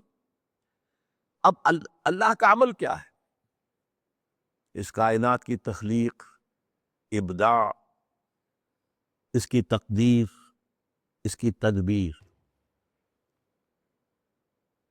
سبح اسم ربک الاعلی الذی خلق فسوی والذی قدر فہدی. یہ اللہ کا عمل ہے. کون چلا رہا ہے؟ کس نے بنایا؟ یہ قوانین فطر کس نے بنائے؟ یہ دن اور رات کا الٹ پھیر کون کر رہا ہے؟ یہ سب اللہ کا عمل ہے. ایک ہے اللہ کا قول اور کلام، وہ وحی کے ذریعے سے آتا رہا ہے. ان دونوں میں کوئی تضاد نہیں ہے. ہمارے ہاں اس وقت ذہن یہ بن چکا ہے، یہ دینی علم، یہ دنیاوی علم، یہ دینی علم، یہ دنیاوی علم. کوئی تقسیم علم میں نہیں ہے. یہ بھی علم ہے، وہ بھی علم ہے. اگرچہ حالات کے اعتبار سے اہمیت کے اندر فرق واقع ہو جائے گا، یہ میں بعد میں عرض کروں. ایک علم جو ہے یہ اصل میں ایکوائرڈ نالج کہلائے گا، اکتسابی علم. اس کائنات کا علم، یہ کائنات کیسے بنی ہے، اس کائنات میں کیا کیا ایلیمنٹس ہیں، وہ کیسے وجود میں آئے ہیں، اس کائنات میں حیات کہاں سے آئی ہے، کب سے آئی ہے، کس طور سے آئی ہے، پھر اس کا میں کوئی ارتقا ہوا تو کیسا ہوا، کس طرح ہوا، یہ مختلف فینومینا آف دی نیچر کیسے چل رہے ہیں. یہ سب اللہ کا عمل ہے، یہ اللہ کا فعل ہے. اللہ کر رہا ہے نا، فاعل کون ہے؟ اللہ ہے. اس کا مطالعہ کرنا یہ کوئی غیر اسلامی فعل نہیں ہو سکتا. یہ ہمارے دماغوں میں بات بٹھا دی گئی ہے اور غلطی سے. خاص طور پر انگریز کے یہاں آنے کے بعد سے یہ غلطی بڑھتی چلی گئی، بڑھتی چلی گئی، بڑھتی چلی گئی. اس کا ایک خاص سبب ہے. انگریز کے زمانے میں ایک طرف تو انہوں نے ہمیں فتح کیا، ہم مفتوح تھے، تھکے ہارے تھے، ہمارا مورال بہت ڈاؤن تھا. پھر ان کی ایک تہذیب آ گئی، ان کا علم آ گیا، ان کی سائنس آ گئی، اور سائنس بھی جو نیوٹن کے دور کی سائنس تھی. یہ جو سیلاب آیا تو علماء کو یہ خیال ہو گیا یہ سیلاب میں مسلمان بہہ جائے گا، اور نتیجہ بھی سامنے آ گیا. سر سید احمد خان نے جو تفسیر لکھی 15 پارے کی، وہ دھجیاں بکھیر دی اسلامی عقائد کی. فرشتہ کسی بلا کا نام نہیں ہے، یہ سب فورسز آف دی نیچر ہیں، ان کا نام ہے. کوئی علیحدہ مشخص وجود نہیں ہے، جنات کوئی علیحدہ مخلوق نہیں ہے. یہ صرف استعارتن کہہ دیا گیا ہے کہ وہ آگ سے بنائے گئے. یہ مشتعل مزاج قسم کے لوگ ہوتے ہیں. جیسے ہم کہتے ہیں فلاں شخص جو ہے غصے میں آگ بگولا ہو گیا. بھئی وہ آگ بگولا تو نہیں ہو جاتا، غصے اور بے تعبیر کے وغیرہ. وہ سارے جو معجزات ہیں ان کا انکار. اسی لیے ان کو کہا گیا نیچری. یہ جو نیچر ہے یہ سب اس کے فینومینا ہے، ان میں کوئی شے جو ہے بریک آف نیچر نہیں ہے. معجزہ کہتے ہیں اس کو، خرق عادت. جو نیچرل قوانین ہیں ان کے اندر کہیں توڑ دیتا ہے اللہ، کو خاص شے ظاہر کرتا ہے. آگ کی فطرت ہے جلائے، حضرت ابراہیم کو نہیں جلایا، اللہ کا اختیار. آگ اللہ کے حکم سے باغی تو نہیں ہو سکتی. پانی کی فطرت ہے کہ وہ اپنی سطح برقرار رکھتا ہے. حضرت موسیٰ کا جو عصا ہے اللہ کے حکم سے پڑا ہے، سمندر پھٹ گیا. سمندر اللہ کے حکم کے خلاف تو نہیں جا سکتا. تو قوانین طبیعہ، یہ جو نیچریت جب ہمارے ہاں آئی ہے تو ایک تحفظ کے طور پر یہ کیا گیا، پڑھو ہی مت. نہ انگریزی پڑھو، نہ سائنس پڑھو، نہ یہ پڑھو، نہ وہ پڑھو. جسے آپ کہیں گے ترک موالات، نو کوآپریشن، نان کوآپریشن. اس کی وجہ سے پھر انہوں نے تعلیم کیا کیا، قال اللہ قال رسول، قال اللہ قال رسول. اپنے گھروں میں بنائیے، بس اللہ رسول کا نام لے رہے ہیں. یہ ایک دفاعی تجویز تھی مسلمانوں کے کچھ اسلام بات کو بچانے کے لیے. اگر نہ ہوتا، یہ بہت اہم بات بتا رہا ہوں آپ کو، اس کا بہت بڑا ہول ہے. ورنہ یہ آپ کی مسجدیں نہ ہوتی، آباد نہ ہوتی. یہاں جو لوگ بیٹھ رہے درویش 5 روپے ماہانہ کی تنخواہ پر وہ اللہ کے نام لیتے رہے، اذانیں دیتے رہے، نمازیں پڑھاتے رہے، جمعے پڑھاتے رہے. یہ سارا کام جو ہوا یہ ایک خاص وقت کی ضرورت کے تحت تھا. بدقسمتی سے اب ہمارے یہاں روایت یہ ہے کہ جو ہمارے علماء یا ہمارے اسلاف کا جہاں بس وہی ٹھیک ہے، اب اسی کو پکڑ کے رکھنا، دانتوں سے پکڑنا. یہ غلط ہے. وہ حالات کا ایک تقاضا تھا جس کے تحت کہ وہ انہوں نے کام پر اختیار کیا. اب بدلے ہوئے حالات میں اس کے تقاضے کے مطابق کرنا چاہیے. بہرحال جان لیجئے کہ ایک علم ہے جو انسان حاصل کرتا ہے، اکتسابی علم ہے. یہ پورا کا پورا علم اصل میں آدم کو دے دیا گیا تھا. علم آدم الاسماء کلھا. لیکن یہ اصل میں ایک آم کی گٹھلی کے مانند تھا۔ آپ کو معلوم ہے کہ آم کی گٹھلی میں پورا آم کا درخت ہے، کہاں سے آیا یہ؟ آیا تو گٹھلی میں سے۔ گٹھلی پھٹی تھی تو دو پتیاں نکلی تھیں، وہ دو بڑھی ہیں تو آگے جو ہے وہ پھر تنا بنا ہے، سب کچھ جو گٹھلی میں تھا۔ گٹھلی کے بغیر آم لگا دیں گے آپ چاہے کتنی ہی اس کے لیے مینیور فراہم کر دیں، کتنا ہی کھاد لے آئیں، کتنا ہی لے آئیں، پانی دے دیں، گٹھلی ہی نہیں ہے تو آم کہاں سے آئے گا؟ تو اس کو ایکسفولیشن کہتے ہیں۔ بعض اوقات ٹیلی ویژن وغیرہ پہ کوئی اچھے مناظر دکھائے جاتے ہیں، ایک جو کلی ہے وہ کھلی ہے، وہ جب کھلتی ہوئی ہے عجیب ایک منظر ہوتا ہے، یہ فطرت کا آدمی دیکھے وہ چیز جو بند تھی وہ کھل کر آ رہی، جو نکھار اس پر آتا ہے، جو اس پہ حسن پیدا ہوتا ہے۔ تو یہ علم جو ہے، علم اسماء جو حضرت آدم کو دے دیا گیا تھا، پھر یہ رفتہ رفتہ رفتہ رفتہ رفتہ رفتہ رفتہ کھلا ہے، اور اس کو انسان نے پھر اکتساب کیا، اس کو حاصل کیا۔ کیا مراد ہے؟ آنکھوں سے دیکھا، دماغ سے سوچا، اس کے مطابق عمل کیا، کوئی چیز حاصل ہو گئی۔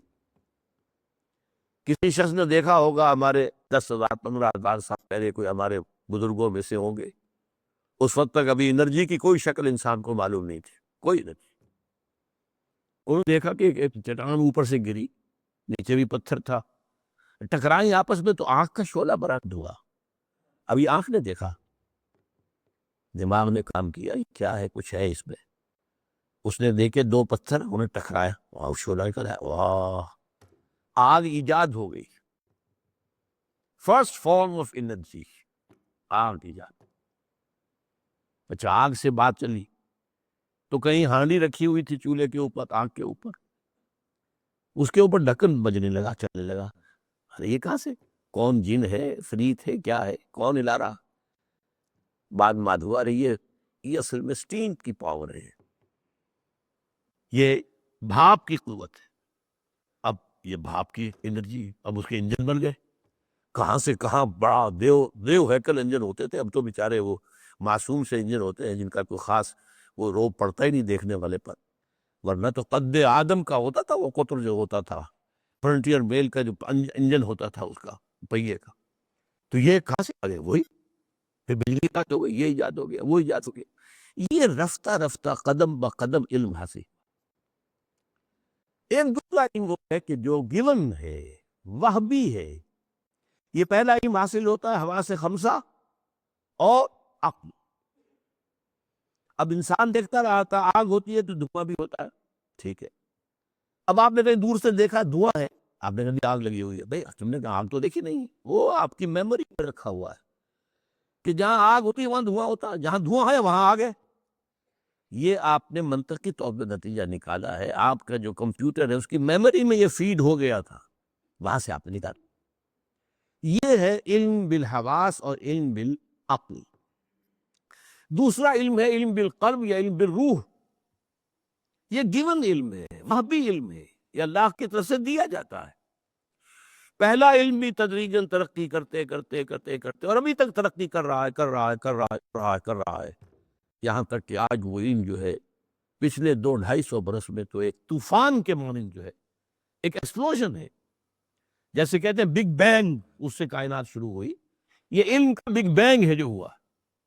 ٹیکنالوجی کہاں سے کہاں پہنچ گئی ہے، انسان کہاں سے کہاں پہنچ گیا ہے، عروج آدم خاکی سے انجم سے جاتے ہیں کہ یہ ٹوٹا ہوا تارا بہ کامل نہ بن جائے۔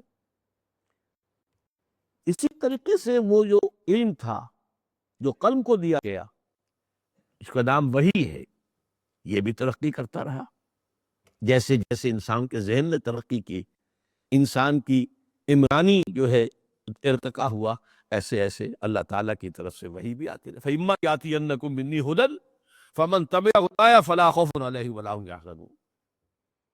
یہ دو علم ہیں جو انسان کے پاس ہے، دونوں علم مذہبی ہے، دونوں دینی ہے، دونوں اسلامی ہے۔ یہ کائنات کسی اور کی بنائی ہوئی نہیں ہے، کسی شیطان کی بنائی ہوئی تو نہیں ہے، اللہ کی بنائی ہوئی ہے۔ ایجاد و ابداع عالم، خلق، تدبیر، یہ سب کون کر رہا ہے؟ یدبر الامر من السماء الى الارض ثم يعرج الیہ فی یوم کان مقدارہ الف سنۃ مما تعدون۔ کون ہے یہ اللہ ہے۔ یہ اللہ کا فعل ہے، اس کا مطالعہ کرنا، اس کو سمجھنا، اس میں جو قوانین مخفی ہیں ان کو اجاگر کرنا، ان میں جو سوئی ہوئی قوتیں ہیں انہیں بیدار کرنا، سوئی ہوئی قوت، اور اس کے اندر سے اس کو پھر کام ملا، تسخیر کائنات، تمہارے لیے آسمان اور زمین جو کچھ اس میں ہے مسخر کر دیا گیا ہے۔ انسان کا یہ علم جس طرح بڑھ رہا ہے ابھی کہاں تک جائے گا آپ اندازہ نہیں کر سکتا۔ میں اس کے بارے میں ابھی عرض کروں گا کہ جب یہ انتہا کو پہنچے گا تو اسی کا نام ہے فتنہ دجال، اس لیے کہ یہ پورا جو فزیکل فینومینا اور پورے فزیکل نالج ہے اس پوری کائنات کا، وہ انسان کے ہاتھ میں آ جائے گا پورا کا پورا۔ پھر دجال جو چاہے نہ کرے گا، وہ کسی بنجر زمین سے گزرے گا اور کہے گا نکالو اپنے خزانے، اور لہلاتی کھیتیاں نکل آئیں گی۔ اس کی سواری وہ ہوگی جس کا ایک قدم مدینے میں تو دوسرا بیت المقدس میں ہوگا۔ اس کے لیے یہ جو فورسز آف دی نیچر ہے مسخر ہو جائے گی، جو اللہ نے انسان کے لیے پوٹینشیل مسخر کی ہوئی ہے، لیکن تدریجاً وہ ان کی دریافت کرتا جا رہا ہے، تدریجاً ایک ایک کر کے قدم بقدم۔ لیکن جیسا کہ میں نے عرض کیا، اس وقت بھی تقریباً 200-250 برس کے دوران یہ فزیکل سائنسز جو یورپ سے شروع ہوئی تھی وہ اس مقام تک پہنچ چکی ہیں کہ عروج آدم خاکی سے انجم سہمے جاتے ہیں کہ یہ ٹوٹا ہوا تارا مہ کامل نہ بن جائے۔ دوسرا جو ہے علم کو علم ہدایت تھا، یہ کرو یہ نہ کرو، دیکھو یہ کام غلط ہے، یہ نہ کرنا، یہ برا ہے، یہ نہ کرنا، اس میں تمہارا نقصان ہے، یہ نہ کرنا، یہ چیز ٹھیک ہے مفید ہے کرو، یہ علم ہدایت ہے۔ علم ہدایت وحی کے ذریعے سے آتا رہا، وحی کے ذریعے سے آتا رہا، وحی کے ذریعے سے آتا رہا، اور یہ علم جو ہے یہ بھی تدریجاً ترقی کرتے ہوئے مکمل ہو گیا قرآن حکیم پر۔ الیوم اکملت لکم دینکم واتممت علیکم نعمتی ورضیت لکم الاسلام دینا۔ اس کا نام وحی ہے، یہ روح کے ذریعے سے اور قلب کے ذریعے سے، چونکہ قلب جو ہے مسکن ہے روح کا، اس سے انسان وصول ہوتی ہے، یہ خود حاصل نہیں کرتا۔ نبوت وہبی شے ہے، اکتسابی نہیں ہے۔ ہاں ولایت ہے، آپ اکتسابی کر سکتے ہیں، نیکی میں خیر میں بڑھتے چلے جائیں، بڑھتے چلے جائیں، بڑھتے چلے جائیں، اللہ کے دوست بن جائیں۔ وہ مقام بھی آ سکتا ہے ایک حدیث کی روح سے کہ اللہ آپ کا ہاتھ بن جائے جس سے آپ پکڑے، اللہ آپ کا پاؤں بن جائے جس سے آپ چلے، اللہ آپ کی آنکھیں بن جائے جس سے آپ دیکھیں۔ ہو سکتا، ممکن ہے، یہ حدیث صحیح ہے، بخاری کی روایت۔ لیکن یہ ہے کہ کیا کرنا ہے کیا نہیں کرنا ہے، کیا صحیح ہے کیا، اس کا علم جو ہے وہ وحی سے ملے۔ یہ وحی جو ہے دو قسم کی ہے، وہ بھی علم ہے، یہ ایک محفوظ وحی جس میں نہ کوئی شیطان یا شیطانیت کی کوئی آمیزش ہو سکتی ہے، نہ نفسانیت کی۔ یہ محفوظ وحی انبیاء کو آتی رہی ہے، صرف انبیاء و رسول، بس سب۔ ایک ہے غیر محفوظ، یہ ہر انسان کو ہو سکتی ہے، حیوان کو ہو سکتی ہے، جیسے کہ قرآن میں آتا اللہ نے شہد کی مکھی کو وحی کی ہے، اس کے اندر جو جبلی چیزیں اللہ نے رکھ دی ہے وہ اللہ کی طرف سے وحی ہے۔ حضرت موسیٰ کی والدہ جو ہے وہ کوئی نبی تو نہیں تھی، وحی ان کو کی، اللہ نے وحی کی تو وحی ہوتی ہے۔ حواریین کے بارے میں کہا گیا ہم نے وحی کی ان کو کہ ہمارے نبی حضرت عیسیٰ علیہ السلام کا ساتھ دو، تو وحی کسی کو بھی ہو سکتی ہے۔ یہ وحی جو ہے اس کو ہم کہتے ہیں وحی خفی۔ وحی خفی کی مختلف شکلیں ہیں جن کو اب ہم آج لوگ جو ہے ان کا ذکر کرنے سے بھی شرماتے ہیں، یہ کیا باتیں کر رہے ہیں، یہ سائنس کی دنیا میں اور اتنی غیر سائنسی باتیں کر رہے ہیں۔ رویائے صادقہ، سچا خواب۔ آپ نے ایک واقعہ دیکھا ہے آج خواب میں، 2-3 دن کے بعد توں کا توں وہ واقعہ ظاہر ہو گیا۔ ہاؤ کم، کیسے ہوا ہے؟ اس کو حدیث میں کہا گیا رویائے صالحہ، یہ رویائے صادقہ، سچا خواب، اور کہا گیا یہ 60واں حصہ ہے نبوت کا یا 46واں حصہ ہے نبوت۔ کشف، آپ بیٹھے یہاں ہیں اور دیکھ رہے ہیں شام کا جو محاذ جنگ ہے، حضرت عمر خطبہ دے رہے ہیں مسجد نبوی میں، اور شام کا محاذ جنگ سامنے آ گیا، دیکھ لیا ہے۔ آج آپ ٹی وی کی مدد سے دیکھ سکتے ہیں، وہاں ٹی وی نہیں تھی، بس اور کیا بات تھی، باقی تو ساری جو ہے فزیکل فورسز تو موجود تھی۔ آج جو ویوز آتی ہیں جن چیزوں پر سوار ہو کر آتی ہیں وہ چیزیں تو فضا میں پہلے سے موجود تھی، اب ہم نے ذرا ایک کچھ یاد کرنی ہے چیزیں جن سے کہ ہم ان ویوز کو کنٹرول کر لیتے ہیں، باقی ویوز ہم پیدا تو نہیں کر سکتے۔ اور یہ ساری چیزیں کشف، الہام، نفس الروع، یہ مختلف الفاظ ہے، لیکن خاص طور پر نوٹ کیجئے نبی کا کی وحی خفی بھی محفوظ ہوتی ہے، ایک اعتبار سے محفوظ، یعنی کوئی شیطان کی آمیزش نہیں ہو سکتی، شیطنت کی آمیزش نہیں ہو سکتی، چاہے نبی کا خواب ہو صرف۔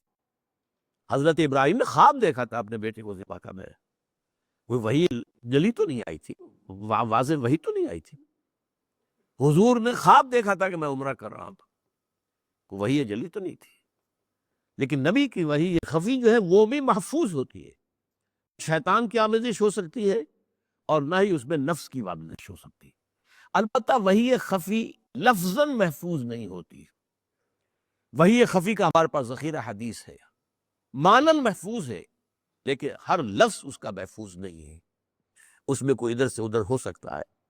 جیسے ابھی میں ایک جملہ کہوں آپ سے اور 15 منٹ کے بعد آپ سے میں کہوں کہ ذرا آپ سب لوگ جملہ لکھ لیجیے کاغذ پر میں نے کیا کہا تھا، فرق ہو جائے گا کہ نہیں؟ تو یہ فرق جو ہے احادیث کے اندر ہو جاتا ہے لفظی طور پر، چنانچہ جسے کہا گیا ام سنہ حدیث جبرائیل، اس کی روایات میں فرق ہے، بہت ترتیب میں فرق ہے، لیکن مضمون ایک ہے۔ بہرحال یہ جو دو علم ہیں ان کی آج ہم حقیقت سمجھ لیا آپ نے، گویا دینی اور دنیاوی تعلیم کی تقسیم غلط ہے، یہ ایک ہی ہے، ایک ہی تصویر کے دو رخ ہیں، اور ستم بارہ ستم یہ ہے کہ دینی تعلیم کے نام سے جو علم پڑھایا جا رہا ہے وہ بھی دین کا نہیں ہے، فقہ اور قانون شریعت کا ہے۔ فقہ اور قانون شریعت اپنی جگہ ایک اہم شے ہے، ضرورت شے ہے، دین کا تفقہ، وہ خیر جس کو کہا گیا یعلم الناس خیر، وہ خیر وہ قرآن ہے، تفقہ فی الدین قرآن کے ذریعے سے، یہ خیر، یہ اس کی بجائے ساری توجہ جو میں نے عرض کیا آپ سے، وہ دینی نظام جو بنایا کس لیے گیا تھا؟ جب مسلمانوں کی حکومتیں ہوتی تھی، چاہے وہ اسلامی حکومتیں نہیں تھی لیکن قانون اسلامی رائج تھے، عدالتیں تھیں، قاضی تھے، مفتی تھے، تو قاضی اور مفتی کی ضرورت تھی، لہذا انہوں نے ایک ایسا نظام بنا دیا، ہمارے ہاں جنہیں اکیڈمیز کہتے ہیں، سول سروس اکیڈمی، وہ لوگ جنہوں نے آ کے سرکاری ملازمتیں کرنی ہے، انہوں نے کہیں ڈپٹی کمشنر یا ڈی سی او یا یہ یا وہ بننا ہے، ان کی ٹریننگ، یہ نظام تعلیم جو ہے جسے آج ہم دینی نظام تعلیم کہتے ہیں، یہ اصل میں مسلمان حکومتوں کی سول سروسز کی اکیڈمیز تھی، اب وہ تقریباً irrelevant ہو چکی، وہ شریعت نافذ ہی نہیں، اس پر بحثیں ہوتی رہیں گی ہوتی رہیں گی ہوتی رہیں گی۔ بہرحال ایک طرف تو یہ کہ وہ دین کی بجائے اس خیر، اس تفقہ، اس کی بجائے صرف اس کا ایک جز، ثانوی جز شریعت، اس پر مشتمل، اور شریعت کے بھی فرقے واریت کے بنیاد کے اوپر جو منظم ہو گئے، یہ حنفی ہے، یہ شافعی ہے، یہ مالکی ہے، یہ فلاں ہے، یہ اہل حدیث ہے، یہ فرقے واریت کی بنیاد کے اوپر مدد سے بن گئے، جن سے کہ یوں سمجھیے کہ دماغ جو ہے وہ بالکل جم کر رہ جاتا ہے، وہ ایک بند گلی کے اندر داخل ہو جاتا ہے، اس میں آزادانہ غور و فکر کی صلاحیت اس طرح سے باقی نہیں رہتی، اسلاف پرستی کے سوا کچھ نہیں رہتا۔ بہرحال اصل اہمیت، اب میں نے کہا تھا کہ دونوں علم جو ہیں ان میں سے کوئی بھی خالص دنیاوی علم نہیں ہے، فزیکل سائنسز کا نالج، ٹیکنالوجی کا نالج، یہ اللہ کے عمل اور فعل کا علم ہے، قرآن، وحی، اس کا علم، یہ اللہ کی ہدایت کا علم ہے۔ اب ان میں سے ظاہر بات ہے اختر کون سا ہوا؟ آپ نے پہلے علم کے ذریعے سے طاقت حاصل کر لی، آپ کی قوت حاصل ہو گئی، آپ کو بڑے ہتھیار بن گئے، حاصل کیا ہوا؟ یہ جو 200-250 برس میں نے کہا ہے، اس کا بڑا تحفہ کیا ہے؟ پچھلی صدی میں 2 عظیم جنگیں ہوئی ہیں، کروڑوں انسان ہلاک ہوئے، 10 کروڑ سے زیادہ انسان ہلاک ہوئے ہیں 2 عظیم جنگوں میں، یہ کمال ہے سائنس کا، یہ حاصل ہے۔ ایک بم گرا ہے ناگاساکی ہیروشیما میں، لاکھوں آدمی ختم، دس از دی یوز۔ ہاں بھئی آپ نے ایجاد کر لیا، ملیریا کی دوائی ایجاد ہو گئی، چلو ملیریا سے نہیں مرے گے، HIV آ جائے گا، ایڈز آ جائے گا. انسانوں کو تو اللہ تعالیٰ نے آخر دنیا کے اندر ایک توازن رکھنا ہے نا. کچھ اور جائیں گے تو دوسروں کے لیے جگہ پیدا ہوگی. ایک پاپولیشن کا جو ہے ایک نظام رکھنا ہے. اگر اس طرح نہیں ہوگا لاکھوں آدمی جو ہے وہ زلزلے میں مارے گئے, سونامی میں مارے گئے, فلاں میں مارے گئے, کٹرینا میں مارے گئے. اس علم نے سوائے تباہی کے ابھی تک کچھ نہیں دیا. بہت خوش ہوتے ہیں ہم جب کینسر کی دوا مل گئی ہے, لاکھوں روپیہ خرچ کر کے. کیا ہوتا ہے جی, پہلے خیال تھا کہ شاید 6 مہینے زندگی ہے, اب ذرا 1 سال ہو گئی. یہ حق. جب تک اس علم کے ساتھ علم ہدایت نہ ہو, یہ تباہی کا, بربادی کا, تخریب کا ذریعہ. علم ہدایت ہو تو کیا کہنے, یہ ساری قوت, یہ ساری انرجی, یہ ساری صلاحیت جو ہے خیر کے لیے صرف ہو, نیکی کے لیے صرف ہو, بھلائی کے لیے صرف ہو. یہ سارا معاملہ اچھی طرح سمجھ لیجیے, یہ 2 علموں کا معاملہ ہے. اگر پہلا علم بڑھتا چلا جائے, دوسرے سے آنکھ بند کر دی جائے, اسی کا نام دجالیت ہے, کانی تہذیب ہے. 2 آنکھوں میں سے ایک بند ہے. علم ہدایت سے کوئی سروکار ہی نہیں, تعلق ہی نہیں, ادھر نسبت ہی نہیں, توجہ ہی نہیں. چھوڑو جی قرآن کو ہی, کیا قرآن بس یہ بیچارہ حافظ ہے, ابن نابینا ہے, حفظ کرا دو اسے. یہ غریب جگہوں کے بچے ہیں, یہ ہزارہ کوہستان کے, انہیں حفظ کراؤ اور انہیں بھیجو, ایکسپورٹ کرو کراچی, تاکہ وہاں کی مسجدیں بن رہی ہیں بہت نئے, آپ کو وہاں پر امام اللہ بس یوس. قرآن کا علم نہیں, قرآن یاد کرنے کا ہے, تجوید ہو رہی, حفظ ہو رہا ہے. قرآن کا فہم, تفقہ کہاں ہے, ادھر توجہ ہی نہیں. اس پہلو سے کیجئے کہ اصل اہمیت اس علم میں ہدایت کی ہے. اگر وہ ہے تو یہ علم جو دوسرا ہے, انسانی علم, اللہ کے فعل اور عمل کا علم, یہ بہت مبارک ہے, نور علی نور ہے. اگر نہیں ہے تو یہی دجالیت ہے, یہی تخریب کا ذریعہ ہے, یہی تباہی اور بربادی کا ذریعہ. چنانچہ آپ دیکھیے, بڑی اہم بات کہہ رہا ہوں, حضور نے صلی اللہ علیہ وسلم پہلے علم کی طرف تو توجہ دلائی ہی نہیں. کچھ سائنس پڑھائی, بلکہ ایسے یوں کر کے ایک طرف کر دیا. تعبیر نخل والی حدیث کیا ہے کہ مدینہ منورہ میں حضور کی آمد سے پہلے یہ کھجور کا ایسا درخت ہے کہ جو حیوانی کنگڈم جو ہے, اینیمل کنگڈم اور پلانٹ کنگڈم کے درمیان واقع ہوا. اس میں حیوان کی صفات بھی موجود ہیں, سیکسز ہے علیحدہ علیحدہ. پھول جو ہے یہ مردانہ پھول ہے, یہ زنانہ پھول ہے. اچھا, ان دونوں کو اگر قریب لے آتے تھے تو پولینیشن ہوتی تھی زیادہ, بہراور ہو جاتے تھے پھول, اور فصل زیادہ ہوتی تھی کھجور کی. حضور مدینہ تشریف لائے, آپ نے دیکھا یہ کیا کر رہے ہیں. آپ کو خیال آیا ہوگا کہ یہ جو ہے خامخواہ فطرت اور قدرت کے اندر دخل اندازی کیوں ہو رہی ہے. Nature can take care of it self.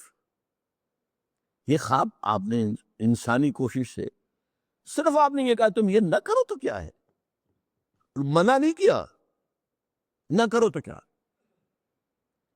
صحابہ کے لیے تو یہ کہہ دے رہے, بہت بڑی بات, نہیں کیا, فصل کم ہو گئی. اب ڈرتے ڈرتے آئے حضور, آپ نے یہ فرمایا تھا, ہم نے تعبیر اسے کہتے ہیں, تعبیر عین سے نہیں, تعبیر, تے اور پھر الف کے اوپر حمزہ لگا ہوا, تعبیر. تو ہم نے نہیں کی, اس طرح فصل کم ہو گئی. ایک جملہ, انتم عالم بامور دنیا کو, یہ جو امور دنیا کے علوم ہیں ان کا علم تمہیں زیادہ حاصل ہے, میں یہ پڑھانے نہیں آیا ہوں. جو تمہارا علم ہے, جو تمہارا تجرباتی علم ہے, استعمال کرو, میں انہیں اس سے منع کرنے نہیں آیا. یہ بڑی اہم حدیث ہے جس کی طرف بہت کم توجہ ہوئی ہے, بہت اہم حدیث. انتم عالم بامور دنیا کو.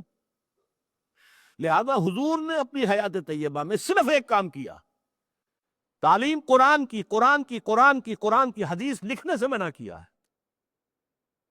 مبادا قرآن اور حدیث کے اندر گڑبڑ ہو جائے معاملہ. قرآن کے ذریعے سے ایمان ایمان ایمان ایمان, تفقہ, یہ کام کیا, اور اس کے نتیجے میں جہاد, یہ کام.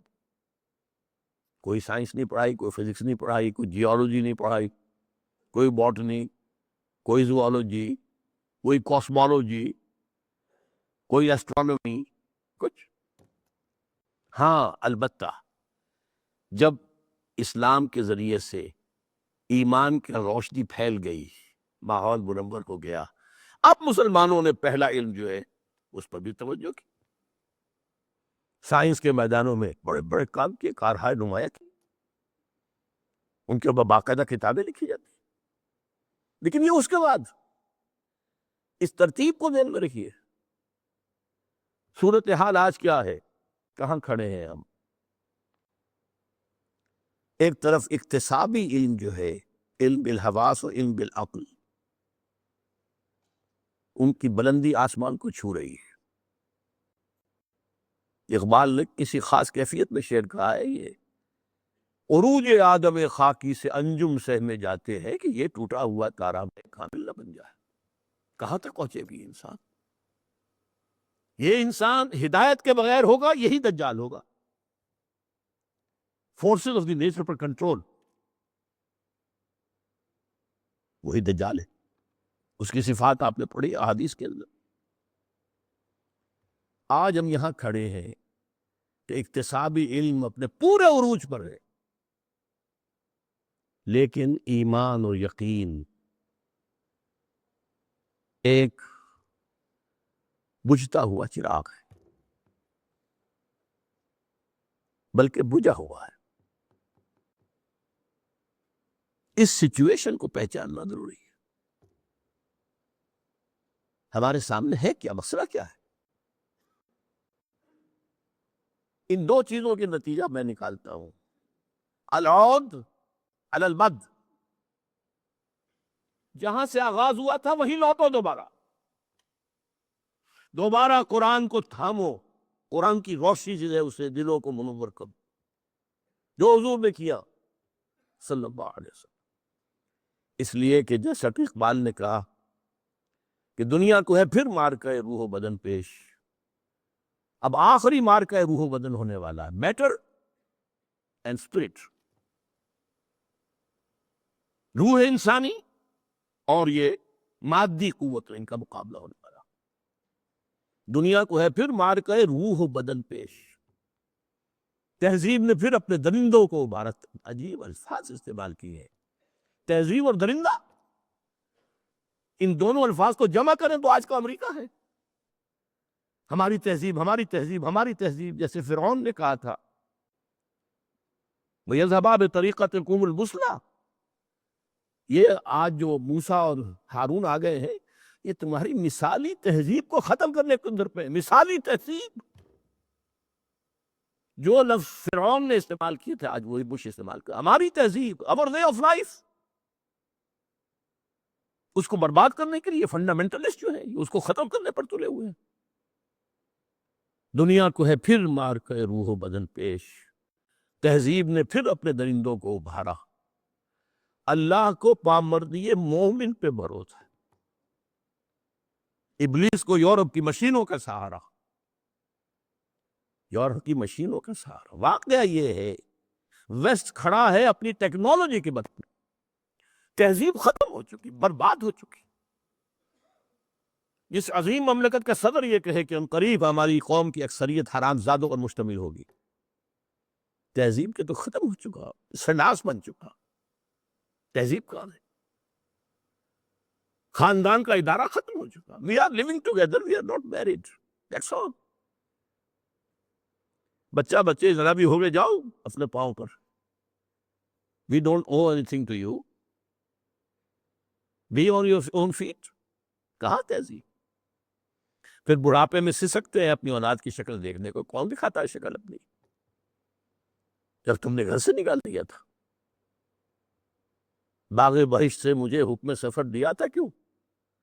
کار جہاں دراز ہے، اب میرا انتظار کرتا رہو بیٹھے ہوئے، کرسمس کے دن میں کوئی نہیں آئے گا ملنے کے لیے تم سے۔ تہذیب تو اس طرح سے برباد ہو چکی، تباہ ہو چکی۔ ہاں ٹیکنالوجی کے بل پر کھڑا، لیکن کچھ تھوڑی سی یہ تازہ ترین جو صورتحال پیش آئی ہے لبنان کے اندر، ہلکی سی بات سامنے آ رہی ہے کہ یہ ٹیکنالوجی بھی فیل ہو سکتی ہے، یا تو یہ ٹیکنالوجی اس طرح استعمال ہو کہ بم جو ہے کارپیٹ بمبنگ ہو جائے، کلسٹر بمبنگ کی، اور لبنان سے ایک ایک انسان ختم کر دیا جائے، تب تو ٹھیک ہے، حزب اللہ بھی ختم ہو جائے گی۔ لیکن ایسے تو بڑا مشکل ہے، آخر دنیا میں اور دوسری قوتیں بھی ہیں، وہ بھی تو دیکھ رہی ہیں کہ کیا ہو رہا ہے۔ آخر ویپنز آف ماس ڈسٹرکشن کا تذکرہ ہر جگہ ہوتا ہے، ریسٹرکشنز ہیں، ورنہ واقعہ یہ ہے کہ اسرائیل کے پاس اتنے ایٹم بم ہیں کہ ایک دن میں 10 ایٹم بم بنائے تو لبنان کا تہس نہس ہو کر رہ جائے، ختم ہو جائے، حزب اللہ کا ایک نفس نہ بچے، اتنے ایٹم بم ہیں اور کوئی ایٹم نہیں، تنگ آمد بجنگ آمد۔ مجھے تو اندیشہ یہ ہے جو کچھ ہوا ہے کہ اس سے نتیجہ یہ نکلے گا کہ شاید اسرائیل کو جو تھوڑا بہت کچھ امن رائے عامہ کا کوئی خیال ہے دنیا کا، وہ سب کو توڑ تاڑ کے، توبہ کو توڑ تاڑ کے تھرا کے پی گیا۔ وہ جو جگر نے کہا تھا یہ سب توڑ تاڑ کے دفع کرو، جو ہونا ہو جائے گا، we have to finish with them۔ ہو سکتا ہے کہ وہ اسی جوش میں آتے، وہ کتنا وقت لگے گا، وہ تھوڑا سا ہی جو چاہیے نا مواد، مسجد اقصی گر جائے گی، حکومت الصخرہ بھی گر جائے گا، اور ایک طوفان کے مانند جو ہے اٹھے گے عرب نوجوان، اور پھر جو کچھ ہوگا میں اس کا اس وقت ذکر نہیں کرنا چاہتا۔ بہرحال اس وقت کا ہمارا مارکہ روح و بدن جو ہے، اس کے لیے اب ہمیں جو اصل ایمفیسس دینا ہے وہ قرآن پر دینا۔ اس میں ہمارے دو لیولز ہیں، ایک لیول ہے عمومی، عوامی درس قرآن۔ میں حیران ہوا 1920 میں یہ لفظ استعمال کیا تھا 14ویں صدی کے مجدد اعظم شیخ الہند مولانا محمود حسن دیوبندی نے، جب رہائی پا کر آئے ہیں مالٹا سے، جو دارالعلوم دیوبند میں 500 علماء کا ایک اجتماع ہوا، اور بڑے بڑے سب، مولانا تھانوی اور مولانا شبلی احمد عثمانی اور مولانا حسین احمد مدنی، سب کے سب لوگ وہاں۔ کہا شیخ الہند نے، ہم نے تو اپنی اسیری کے دوران 2 سبق حاصل کیے، اس میں موجود تھے مفتی شفیع۔ مفتی شفیع صاحب نے یہ لکھا ہے، واقعہ لکھا ہے، وعدت امت نامی ان کی کتاب ہے، ان کے بیٹے پوتوں کی دکان ہے ادارہ اسلامیات، وہاں سے آپ کو یہ مل جائے گی، چھوٹی سی کتاب ہے۔ وہ لکھتے ہیں کہ ہم حیران رہ گئے کہ یہ استاذ العلماء شیخ الشیوخ عمر کے اس حصے میں آ کر ان 70s کوئی نئے سبق سیکھ کے آئے، ان کون سے سبق؟ تو سب گوش بر آواز ہو گئے۔ تو فرمایا ہماری سمجھ میں یہ آیا ہے کہ ہمارے زوال کے 2 اسباب ہیں، ایک ہمارا قرآن کو ترک کر دینا۔ نوٹ یہ الفاظ، کیا علماء نے قرآن کو ترک کیا ہے؟ کیا لاکھوں کی تعداد میں حفاظ نہیں ہیں؟ کیا رمضان مبارک میں مسجد تلاش کرنا حفاظ کے لیے مشکل نہیں ہو جاتا؟ لیکن فہم قرآن کہاں ہے؟ تفقہ قرآن کا کہاں ہے؟ تعویل قرآن کہاں؟ عہد حاضر کے قرآن کی رہنمائی کہاں ہے؟ تو کہا ایک ہمارا قرآن کو ترک کر دینا، اور دوسرے آپس کے اختلافات اور خانہ جنگی۔ لہذا میں تو فیصلہ کر کے آیا ہوں کہ زندگی کی جتنے دن بھی بقایا ہے 2 ہی کام کروں گا۔ ایک تو یہ کہ گلی گلی ناظرہ قرآن پڑھانے کے مکتب کھول دیے جائیں، اور عوامی درس قرآن کے ذریعے سے لوگوں کو قرآن مجید کے علم اور ہدایت سے روشناس کرایا جائے، اور دوسرے آپس کے اختلافات کو نہ بھڑکایا جائے۔ مفتی شفیع صاحب کہتے ہیں کہ حضرت نے جو 2 باتیں کہی حقیقت میں وہ ایک ہی تھی۔ ہمارے آپس کے اختلافات کی شدت بھی قرآن کو ترک کرنے کی وجہ سے۔ اللہ کی رسی کو چھوڑ دیا تو کیسے جمع رہو گے؟ اعتصموا بحبل اللہ جمیعا۔ اور وہاں جو لفظ استعمال کیا تھا اس کے لیے میں نے عوامی درس قرآن، عوامی ٹرین تو چلی تھی پاکستان بننے کے بعد، عوامی درس قرآن کا لفظ تو کبھی نہیں سنا۔ ہاں، اس کی عملی تفسیر کرنے کی اللہ تعالیٰ نے اپنے اس حقیر بندے کو توفیق دی. 500 700 افراد اتوار کی صبح کی جمع ہوتے رہے. قرآن، درس قرآن، کوئی فرقہ واریت نہیں، کوئی سیاست نہیں. دونوں چیزوں میں سے نہ مذہبی فرقہ واریت نہ سیاست، سب کا.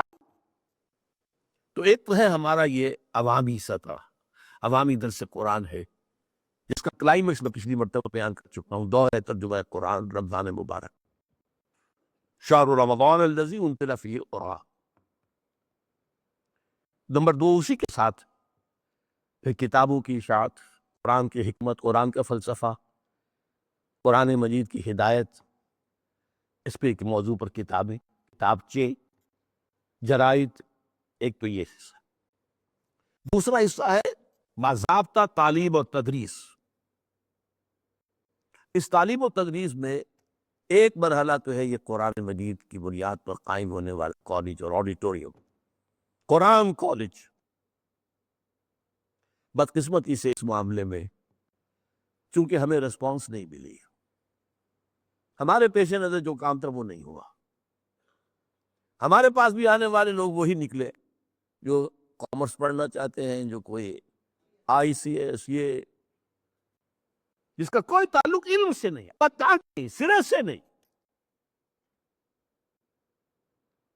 ملازمت کرنے کی ضرورت ایک آپ کو ذریعہ بن جائے گا. سرمایہ داروں کی چاکری کریں گے اور کیا کریں گے، بہت اونچے اٹھیں گے، ملٹی نیشنلز کی چاکری ہو جائے گی، لوکلز کی نہیں ہوگی، ملٹی نیشنلز کی ہو جائے گی. بہت تو افسوس یہ ہے کہ ہم اس میں پیش رفت نہیں کر سکے. بہرحال جو بھی محنت ہوئی ہے، کچھ ہمیں بڑے قیمتی موتی بھی ملے ہیں، اس میں کوئی شک نہیں، خیر سے بالکل خالی نہیں رہا ہے. لیکن جو اصل ہدف تھا ہم اس کی طرف اب رجوع اس سال سے کر رہے ہیں، جس کے لیے میں نے 6 اگست کو تقریر کی تھی اور آپ سے آپ کی اولاد کی بھیک مانگی تھی. اب ہمارا یہاں فلسفہ یہ ہے، یہاں کی تعلیم 2 بنیادوں پر ہوئی، عربی زبان اور انگریزی زبان، دونوں کے اندر مہارت. عربی زبان کے ذریعے سے قرآن قرآن قرآن اور اس کے تابع صرف حدیث اور فقہ یا جو اور چیزیں اسلامیات میں شامل کر دی گئی، اور دوسری طرف انگریزی کے ذریعے سے. ایک تو یہ کہ اللہ توفیق دے دے کہ آج کی دنیا چونکہ انگریزی، اور ہمارا ملک کے اندر بھی طبقہ وہ جو ہے جو انگریزی ہی میں بات کرنا پسند کرتا ہے، ان تک بھی قرآن کی دعوت پہنچانے کا صحیح بندوبست ہو جائے. اچھی انگریزی، عمدہ انگریزی، پختہ انگریزی. اور یہ کہ سیاسیات اور اقتصادیات کا یہ جو عمرانیات کے اہم ترین شعبے ہیں، اس کا ایک گہرا فہم حاصل، یہ ہے ہمارا مقصد.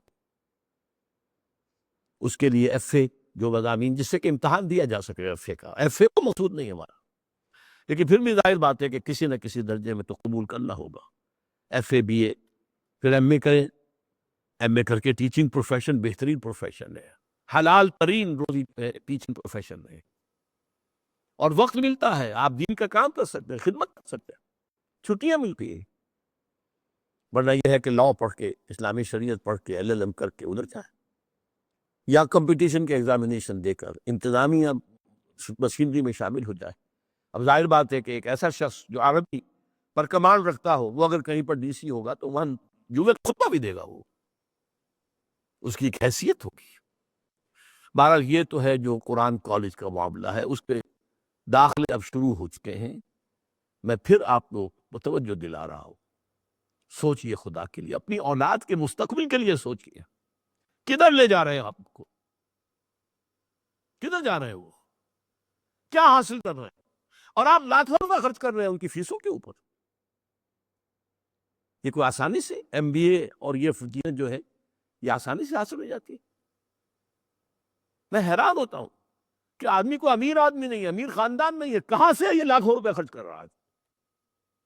لیکن دنیا کی اتنی جو ہے کشش ہے کہ جس طرح سے بھی ہو رہا کر رہے ہیں. یہاں تقریباً مفت کے اوپر پڑھانے کو تیار ہے، لیکن لوگ آنے کو تیار نہیں. وہ روح و بدن کا مارکا ہے، ساری توجہ بدن پر ہے، روح پر تو ہے. تو پہلا مسئلہ تو یہ تھا جس کے لیے میں نے آج پھر یہ اتنے وقت آپ کا دیا ہے. پہلی تقریر میں نے ایک تاریخی اعتبار سے جائزہ لیا تھا، قرآن کیسے ہمارے ذہنوں سے، ہمارے فکر سے، ہماری سوچ سے اوجھل ہوتا چلا گیا، اور اس کے بعد 300 برس قبل سے کس طرح رفتہ رفتہ رفتہ رفتہ جیسے سورج طلوع ہوتا ہے ایسے طلوع ہوا ہے۔ اس میں جو بھی خدمت اللہ نے ہم سے لی ہے اللہ تعالیٰ اسے قبول فرمائے۔ تو ایک تو یہ ہے کہ قرآن کالج کا داخلہ جو ہے، آپ سوچئے، خدا کے لیے سوچئے، اپنی اولاد کو، اپنے بیٹوں کو صدقہ جاریہ بنا کر چھوڑ کر جائیے۔ وہ اگر یہ کام کریں گے تو آپ کے لیے صدقہ جاریہ ہے، سب سے بڑی صدقہ جاریہ کے لیے تو 3 الفاظ جو آئے ہیں قرآن حدیث نبوی میں، اگر میں حضرت امام مسلم نے روایت کی ہے، امام حضرت ابو ہریرہ رضی اللہ تعالیٰ عنہ سے، اذا مات الانسان انقطع عملہ الا من ثلاث، جب انسان مر جاتا ہے تو اس کے عمل کا سلسلہ ختم ہو جاتا، منقطع ہو جاتا، ہاں 3 چیزوں میں اس کے عمل کا حصہ جاری رہتا، صدقۃ جاریۃ، کوئی صدقہ جاری، کوئی ادارہ ایسا قائم کر دیا جو قرآن کے فہم اور تفقہ اور تعویل اور ہدایت کو بیان کرے اور آنکھ، او علم ينتفع به، یا کوئی ایسی علمی چیز چھوڑ گیا، ایسی علمی تصنیف چھوڑ گیا جس سے لوگوں نے فائدہ اٹھایا، جس سے لوگوں کے سامنے ہدایت آئی۔ قرآن علم کا خزانہ ہے، منبع ہے، سرچشمہ ہے، لیکن ہر دور میں اس میں سے اس دور پہ بھی ضروری علم نکالنا پڑتا ہے، کشید کرنا پڑتا ہے۔ اور تیسری، او ولد صالح یدعو لہ، یا وہ بیٹا صالح نیک جو اس کے لیے دعا کرتا رہے۔ صدقہ جاریہ میں سے بلکہ سب سے اہم صدقہ جاریہ نیک اولاد ہے۔ تو ایک کام تو میں نے توجہ دلائی، دوبارہ آ جاؤ کو 1 مہینے کے بعد، اور دوسرا کام جو ہے وہ 1 ایئر کورس میں شروع کیا ہے۔ وہ لوگ جنہوں نے ایم اے کیا، ایم بی بی ایس کیا، جو اور کیا، پڑھا ہے لیکن قرآن نہیں پڑھا، ان سے میں خاص طور پہ کہنا چاہتا ہوں کہ ذرا غور کریں۔ یہ گھڑی محشر کی ہے، ترسے محشر میں ہے، پیش کر نافل عمل کوئی اگر دفتر میں۔ Imagine yourself, you are standing before your Lord، اللہ سے حضور میں حاضری ہے، اور اللہ پوچھے گا تم نے انگریزی پڑھ لی، تم نے سائنس پڑھ لی، تم نے فلاں فلاں ٹیکنالوجیز حاصل کر لی، تم میری کتاب نہیں پڑھ سکے، اور دعویٰ کرتے ہو اس پر ایمان کا؟ شرم نہیں آتی؟ ڈوب مرنے کا مقام نہیں ہے؟